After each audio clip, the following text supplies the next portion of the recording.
Good morning, hello friends, welcome to my YouTube channel the study tips. आज मैं BA first year student को हिंदी की उत्पत्ति कैसे हुई, हिंदी का विकास कैसे हुआ और हिंदी साहित्य का विकास कैसे हुआ, ये सब आज मैं आप सबको बताऊंगी। बीए फर्स्ट ईयर स्टूडेंट को हिंदी में क्या क्या पढ़ना है, क्या क्या चीज़ें उसमें यूनिट फर्स्ट से कितनी यूनिट तक पढ़ना है, ये सब मैं इसमें आप सबको बताऊंगी। इसमें तो यूनिट फर्स्ट के बारे में बताऊंगी आपको, और भी वीडियोज़ में मैं बीए फर्स्ट ईयर स्टूडेंट्स को संपूर्ण हिंदी में क्या क्या होता है ये सब बताऊंगी फुल डिटेल्स के साथ। यूनिट फर्स्ट में है हिंदी भाषा का स्वरूप। हिंदी भाषा का स्वरूप कैसे हुआ, हिंदी की उत्पत्ति कैसे हुई, ये सारी चीज़ें हिंदी भाषा के स्वरूप में आती हैं। आइए देखते हैं। हिंदी वास्तव में फारसी भाषा का शब्द है। जो हमारी हिंदी है वो एक फारसी भाषा का शब्द है, जो जिसका अर्थ हम कह सकते हैं हिंद से संबंधित है। जो फारसी भाषा में हिंदी है उसको हम कह सकते हैं कि यह हिंद से संबंधित है। हिंदी शब्द की उत्पत्ति सिंधु नदी से हुई है। जो हमारी हिंदी है उसकी वो जो शब्द है उसकी उत्पत्ति हमारी सिंधु नदी से हुई है। ईरानी भाषा में सा का उच्चारण हा किया जाता है। जो हमारी शाह है उसको ईरानी भाषा में हा किया जाता है। इसलिए हिंदी शब्द वास्तव में सिंधु शब्द का प्रतिरूप है। जैसे कि सिंधु नदी है और ईरानी भाषा में शाह का उच्चारण हा होता है, तो यहाँ पे सा की जगह अगर हम हा कर देंगे और धू की जगह पे दा कर देंगे तो हो जाएगा हिंदू। इसी तरह बताया गया है कि इसीलिए हिंदी शब्द वास्तव में सिंधु शब्द का प्रतिरूप है। इस हिंद से हिंदी शब्द बना। जो हमारा सिंधु शब्द था उससे हिंदू बना। हिंदू से जैसे हिंद से है तो उसी से हमारा हिंदी शब्द बना है। आज हम जिस भाषा को हिंदी के रूप में जानते हैं आधुनिक आर्य भाषा में से एक है। जो हमारी हिंदी भाषा है वो आर्यों की भाषा है।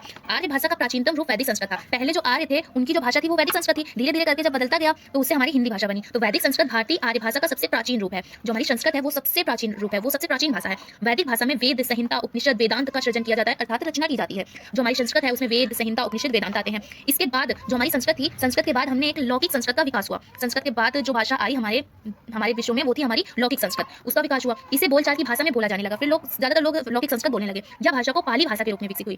जो हमारी लौकिक संस्कृत भाषा थी उसे पाली भाषा के रूप में जानने लगे थे। संस्कृत भाषा में ही रामायण तथा महाभारत जैसे ग्रंथ की रचना हुई। वाल्मीकि, व्यास, कालिदास, विशाख, अशोक, श्रीहर्ष आदि संस्कृत की महान विभूतियां हैं। जो हमारे संस्कृत के विभूतियां हैं वो वाल्मीकि, व्यास, कालिदास आदि ये सब लोग हैं। इसका साहित्य विश्व के समृद्ध साहित्य मतलब सफल साहित्य में से एक है। जो हमारा साहित्य है, जो ये रामायण महाभारत ये सारी चीजें जो संस्कृत में रचनाएं हुई हमारी, वो उसका जो साहित्य था विश्व के समृद्ध साहित्य में से एक था।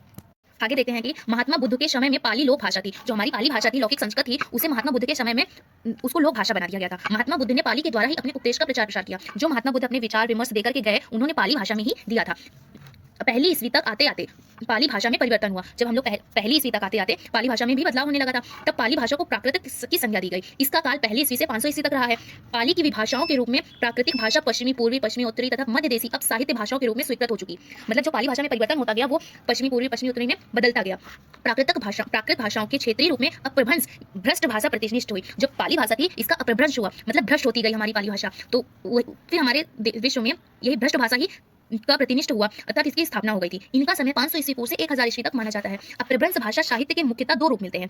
जो हमारी अपभ्रंश भाषा के साहित्य के सिर्फ दो ही रूप मिलते हैं, पश्चिमी और पूर्वी। अनुमान लगा सकते हैं कि 1000 ईस्वी के आसपास अपभ्रंश के विभिन्न क्षेत्र रूप से आधुनिक आर्य भाषा का जन्म हुआ। आधुनिक आर्य भाषाओं जिनमें हिंदी ही थी। जो हमारी पाली भाषा थी उसका वो तो भ्रष्ट भाषा हो गई थी समय के साथ बदलते बदलते। तो वही जो भ्रष्ट भाषाओं में से एक हिंदी भी भ्रष्ट भाषा में ही आती है। हिंदी का जन्म 1000 ईस्वी के आसपास हुआ था। हिंदी में साहित्य रचना का काल 1150 या इसके बाद आरंभ हुआ। इसी तरह हमारी हिंदी की उत्पत्ति हुई। पहले हमारी वैदिक संस्कृत भाषा थी, फिर आई लौकिक भाषा जिसे हम पाली भाषा के रूप में जानते हैं, और उसके बाद जब वो भ्रष्ट भाषा के रूप में बदलाव होता गया, उसे भ्रष्ट भाषा बोला गया, उसमें हमारी हिंदी भी भ्रष्ट भाषा में आती। ऐसे ही हमारी हिंदी की उत्पत्ति हुई। और अगर क्वेश्चन आता है कब हुई तो 1000 ईस्वी के आसपास हुई। लेकिन जब जो हमारे साहित्य की रचना हुई है वो हमारे 1150 ईस्वी के बाद ही आरंभ किया गया था। इसके आगे भी हम आधुनिक काल और मध्यकाल, आदिकाल, फिर उसके बाद आता है हमारा मध्यकाल, फिर आता है हमारा आधुनिक काल। इसके बारे में और हम आगे नेक्स्ट वीडियो में पढ़ेंगे। Thank you.